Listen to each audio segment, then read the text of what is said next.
ਅੱਛਾ ਇਹ ਗੱਲ ਉਹਨਾਂ ਲੋਕਾਂ ਵਾਸਤੇ ਆ ਜਿਹੜੇ ਕਹਿੰਦੇ ਕਿ ਦੁਆ ਅਸਰ ਨਹੀਂ ਕਰਦੀ। ਮੈਂ ਕਹਿੰਦਾ ਵੀ ਭਾਵੇਂ ਕਿਸੇ ਫਕੀਰ ਦੀ ਦੁਆ ਹੋਵੇ ਤੇ ਭਾਵੇਂ ਕੋਈ ਅੱਲਾ ਦੇ ਵਲੀ ਦੀ ਦੁਆ ਹੋਵੇ, ਮਾਂ ਪਿਓ ਦੀ ਤੇ ਫਿਰ ਦੁਆ ਅਸਰ ਕਰਦੀ। ਇੱਕ ਗੱਲ ਬਾਈ ਤੁਹਾਨੂੰ ਸੁਣਾ ਕੇ, ਇੱਕ ਬਹੁਤ ਹੀ ਵਧੀਆ ਗੱਲ ਆ, ਇਸ ਵੀਡੀਓ ਨੂੰ ਤੁਸੀਂ ਸਕਿਪ ਨਹੀਂ ਕਰਨਾ, ਪੂਰੀ ਸੁਣਨੀ। ਅਗਰ ਮਜ਼ਾ ਨਾ ਆਵੇ ਤੇ ਪੈਸੇ ਵਾਪਸ। ਬਈ ਇੱਕ ਨਾ ਸ਼ਹਿਰ ਦੇ ਵਿੱਚ ਹੋਟਲ ਸੀ, ਬਹੁਤ ਵੱਡਾ ਹੋਟਲ ਸੀ, ਬਹੁਤ ਮਸ਼ਹੂਰ ਹੋਟਲ ਸੀ। ਉੱਥੇ ਤਰ੍ਹਾਂ ਤਰ੍ਹਾਂ ਦੇ ਖਾਣੇ ਸੀ। ਉਸ ਹੋਟਲ ਦੇ ਵਿੱਚ ਨਾ ਇੱਕ ਫਕੀਰ ਰੋਜ਼ ਆ ਕੇ ਖਾਣਾ ਖਾਇਆ ਕਰੇ ਤੇ ਉਹ ਪੈਸੇ ਦਿੱਤਿਆਂ ਬਗੈਰ ਹੀ ਵਾਪਸ ਚੱਲ ਜਾ ਕਰੇ। ਜਦੋਂ ਉਹ ਰੋਜ਼ ਹੀ ਇਸ ਤਰ੍ਹਾਂ ਦਾ ਕੰਮ ਕਰੇ ਤੇ ਉਹ ਵੇਟਰਾਂ ਨੇ ਵੀ ਵੇਖਿਆ ਤੇ ਆਸੇ-ਪਾਸੇ ਵਾਲੇ ਜਿਹੜੇ ਨਾਲ ਖਾਣ ਵਾਲੇ ਕਈ ਰੋਜ਼ ਉੱਥੇ ਖਾਣਾ ਖਾਂਦੇ ਸੀ, ਉਹਨਾਂ ਨੇ ਵੇਖਿਆ। ਉਹਨਾਂ ਨੇ ਕਿਹਾ ਵੀ ਆ ਫਕੀਰ ਰੋਜ਼ ਹੀ ਐਵੇਂ ਕਰਦਾ ਕਿ ਖਾਣਾ ਖਾ ਲੈਂਦਾ ਲੇਕਿਨ ਇਹ ਪੈਸੇ ਕੋਈ ਨਹੀਂ ਦੇ ਕੇ ਜਾਂਦਾ। ਅੱਛਾ ਜਦੋਂ ਉਹਨਾਂ ਨੇ ਇੱਕ ਦਿਨ ਦੇਖਿਆ, 2 ਦਿਨ ਦੇਖਿਆ, ਆਖਰ ਮਹੀਨਾ ਗੁਜ਼ਰ ਗਿਆ। ਇੱਕ ਦਿਨ ਇੱਕ ਬੰਦਾ ਆਇਆ ਉਸ ਹੋਟਲ ਦੇ ਮਾਲਕ ਕੋ, ਕਹਿੰਦਾ ਚੌਧਰੀ ਸਾਹਿਬ ਤੁਹਾਨੂੰ ਪਤਾ ਇਸ ਗੱਲ ਦਾ ਕਿ ਆ ਜਿਹੜਾ ਬੰਦਾ ਖਾਣਾ ਖਾ ਰਿਹਾ ਵਾ ਇਹ ਤੁਹਾਡੇ ਹੋਟਲ ਤੋਂ ਰੋਜ਼ ਖਾਣਾ ਖਾ ਕੇ ਜਾਂਦਾ ਤੇ ਪੈਸੇ ਕੋਈ ਨਹੀਂ ਦੇ ਕੇ ਜਾਂਦਾ। ਉਹ ਕਹਿੰਦਾ ਮੈਨੂੰ ਪਤਾ। ਉਹ ਕਹਿੰਦਾ ਤੈਨੂੰ ਕਿਵੇਂ ਪਤਾ? ਉਹ ਕਹਿੰਦਾ ਬਹਿ ਜਾ ਫਿਰ ਤੈਨੂੰ ਸੁਣਨਾ ਗੱਲ। ਉਹਨੇ ਕਿਹਾ ਮੈਨੂੰ ਮੇਰੇ ਵੇਟਰਾਂ ਨੇ ਦੱਸਿਆ ਸੀ ਜਿਹੜੇ ਮੈਂ ਹੋਟਲ ਤੇ ਰੱਖੇ ਆ ਕਿ ਇੱਕ ਬੰਦਾ ਰੋਜ਼ ਆਉਂਦਾ, ਉਹ ਰੋਜ਼ ਹੀ ਖਾਣਾ ਖਾ ਕੇ ਚੱਲ ਜਾਂਦਾ। ਉਹ ਗੱਲ ਐਵੇਂ ਹੋਈ ਕਿ ਜਿੱਦਣ ਉਹਨਾਂ ਨੇ ਮੈਨੂੰ ਦੱਸਿਆ ਨਾ ਤੇ ਮੈਂ ਉਹਨਾਂ ਨੂੰ ਕਿਹਾ ਮੈਂ ਇਹਦਾ ਪਿੱਛਾ ਕਰਨਾ। ਉਹ ਖਾਣਾ ਖਾ ਕੇ ਜਦੋਂ ਗਿਆ ਤੇ ਮੈਂ ਚਲਾ ਗਿਆ ਉਹਦੇ ਪਿੱਛੇ।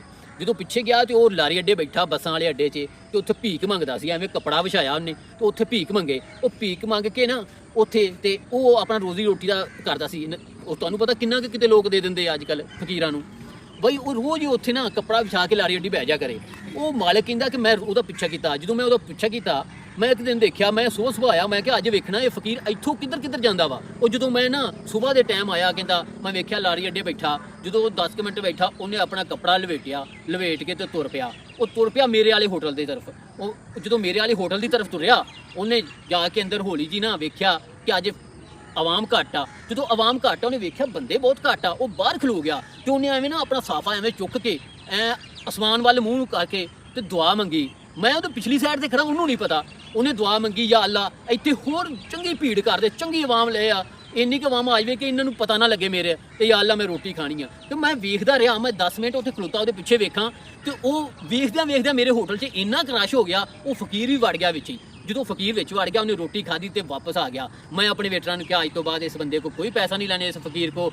ਉਹ ਬੰਦਾ ਪੁੱਛਣ ਲੱਗਿਆ ਕੀ ਗੱਲ ਆ, ਕਿਉਂ ਨਹੀਂ ਲੈਣਾ? ਉਹਨੇ ਕਿਹਾ ਅੱਲਾ ਦੇ ਬੰਦਿਆ ਹੋ ਸਕਦਾ ਕਿ ਜਿਹੜਾ ਇਹ ਬਾਹਰ ਖਲੋ ਕੇ ਦੁਆ ਕਰਦਾ ਇਹਦੀ ਵਜ੍ਹਾ ਦੇ ਨਾਲ ਮੇਰੇ ਹੋਟਲ 'ਚ ਇੰਨਾ ਰਸ਼ ਲੱਗਦਾ। ਕੀ ਪਤਾ ਇਹ ਦੁਆ ਨਾ ਕਰੇ ਤੇ ਅੱਲਾ ਰਸ਼ ਨਾ ਪਾਵੇ, ਮੈਨੂੰ ਰੋਜ਼ੀ ਰੋਟੀ ਇੰਨੀ ਨਾ ਮਿਲੇ। ਹੋ ਸਕਦਾ ਇਹਦੇ ਸਬਬ ਨਾ। ਓਏ ਭਲਿਓ ਲੋਕੋ ਗੱਲ ਸੁਣ ਲਓ, ਗੱਲ ਇਹ ਆ ਕਿ ਦੁਆ ਬਹੁਤ ਅਸਰ ਰੱਖਦੀ ਆ, ਭਾਵੇਂ ਫਕੀਰ ਦੀ ਹੋਵੇ, ਭਾਵੇਂ ਯਤੀਮ ਦੀ ਹੋਵੇ, ਕਿਸੇ ਦੇ ਵੀ ਆ। ਤੁਹਾਨੂੰ ਪਤਾ ਤੇ ਦੁਆਵਾਂ ਕਰਾਇਆ ਕਰੋ, ਦੁਆਵਾਂ ਲਿਆ ਕਰੋ।